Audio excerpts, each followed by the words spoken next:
When I think about the Eucharist, I think of really two themes. The first is the presence of God intimately in my life and in the life of all people.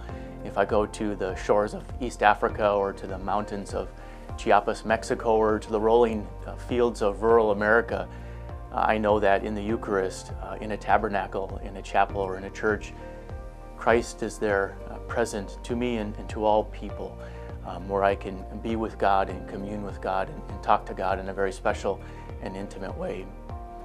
And then along with this theme of the presence of God in the Eucharist is also, I think, in the Eucharist, an invitation to me to share the gift of the Eucharist with other people.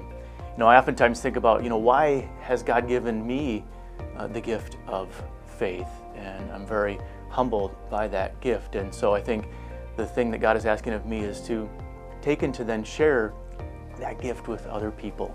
Folks that perhaps have never heard of the Eucharist before, or maybe who don't have access to the Eucharist, but to share that intimate presence with them in the Eucharist.